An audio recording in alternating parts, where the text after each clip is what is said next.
If you smell what the Rock is cooking. Welcome to Billy Ho Sports. Thank you for tuning in. Please remember to subscribe to the channel and don't forget to like and comment on the videos. I hope you enjoy the show. Now, let's go.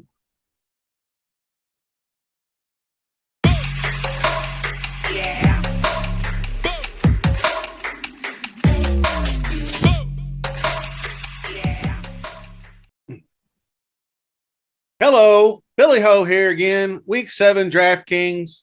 We're going to talk tight ends today. So welcome aboard to the Billy Ho Sports Train. We got a contest coming up once I hit 250 subscribers.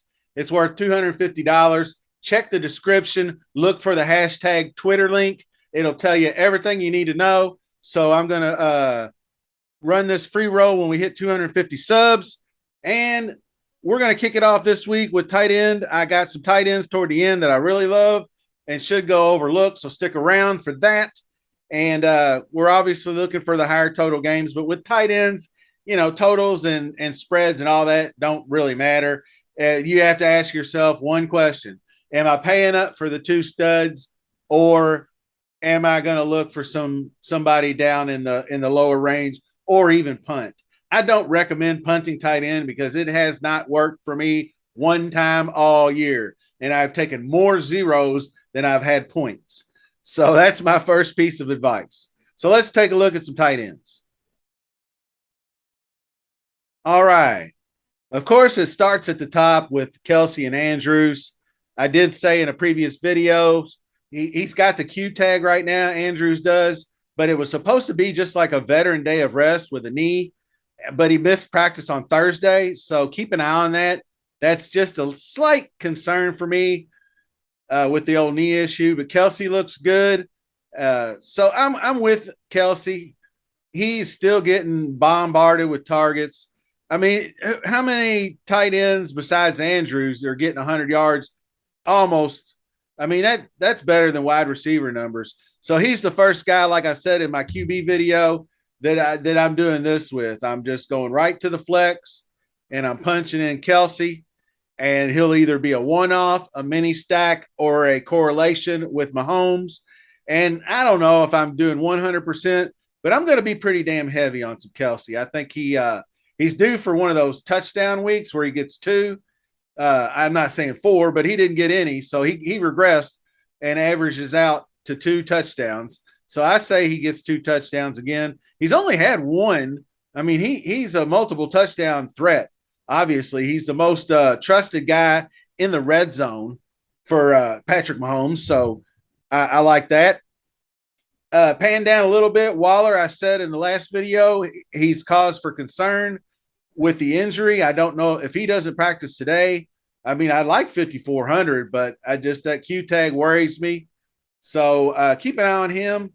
Kittle finally showed up, but did it take them being down 14-0 early in that game and then being blown out for him to actually get involved in the pass game? Because Atlanta, remember I told you in the last video, doesn't bring a lot of pressure, so they probably didn't need George Kittle to block as much. And now pressure rate for Kansas City is probably not super great either for a defense, but, you know, the Chiefs still have ways of pressuring you into making mistakes. And that usually is by the scoreboard if they can get out ahead on you. So, but they have been giving it up through the air. So that's a good sign. But back over here, next guy up, probably TJ Hawkinson, is interesting in this Dallas game. I will get to my favorite here in just a minute.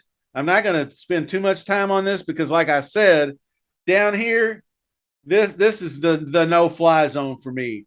I mean, unless you're that, if Miami was playing, I would take that Craycraft guy. That dude seems to catch a touchdown every week for some reason. But back up here, Hawkinson's in play as a run back in the Dallas stack. Pitts, I still don't trust, even though I think Cincinnati does give it up a little bit. But I mean, 19 yards and he got in the end zone. Whoopity fucking do, you know? I mean, the guy he sucks. I mean, well, I can't say he sucks. He should be a lot better than he is. He just doesn't seem to get targeted. I don't know if it's his fault. It's route running, the way they're utilizing him. But you give me David Njoku all day. I mean, even on 6 targets, he gets more than friggin' Pitts, and he didn't even score. So Cleveland, Baltimore, I do like Njoku as a matter of fact, because that secondary for Baltimore is not exactly clutch. And they do give you the 16th rank in the DK opponent rankings here. So that's all right. And now this one is very interesting to me. I just popped up. He had an illness, so I figured he'd be back in the mix. He sheds the Q tag. Gerald Everett is a perfect guy as a secondary correlation with Herbert. Because if you go out there and you put Allen is still up in the air. So if Allen does end up sitting, he's obviously the second choice. But if Allen were to play, then you got 2 very expensive quarterback, and you're hamstringing the rest of your lineup. Gerald Everett has just as much. Well, I don't say just as much, but he gets targeted pretty good, and he's a threat to score. So I like him. But my favorite this week is the Dallas Cowboys, Dalton Schultz.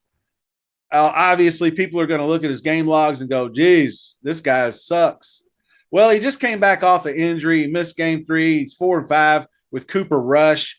And I think maybe I don't know if he had more blocking duties or easing his way back in. But this is my theory, is Dak Prescott's first week back. I think they try to ease him into the game a little bit. And I think he targets Schultz because he trusts him early and often. I don't know from there, because Lamb's healthy too. But when I do the stacks, it's going to be Dak, Schultz, Lamb, most likely some Gallup.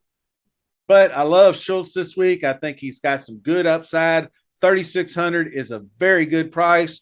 Last time you'll see him sub 4K, in my opinion. I think he pops into the 4,200 range.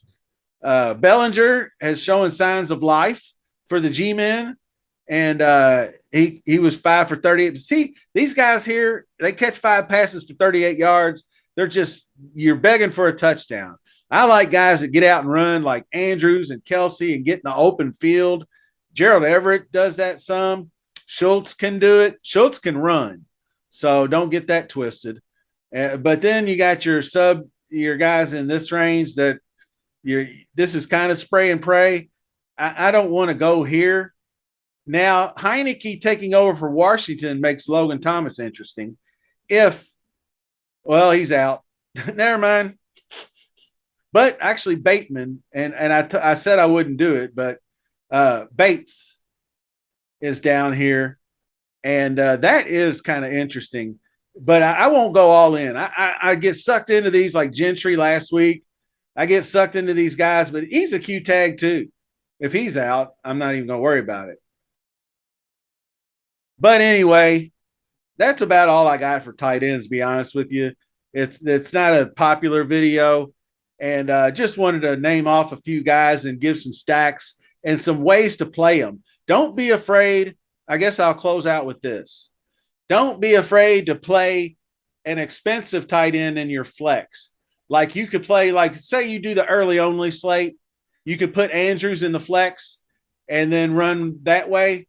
Or you play the main slate and you got afternoon Kelce at 8K and he slots perfectly in the flex. And then that way you can get in and get like a Schultz at 3,600. And that's just like paying down for wide receiver. And then you can also pay down again for wide receiver. You can pay, that gives you 2 pay down spots, basically. So Billy Ho at Billy Ho Sports on Twitter. Give me a follow. Go check out the description of this video for the hashtag Twitter for the free contest. And until the next video, thanks for watching. We'll see you soon.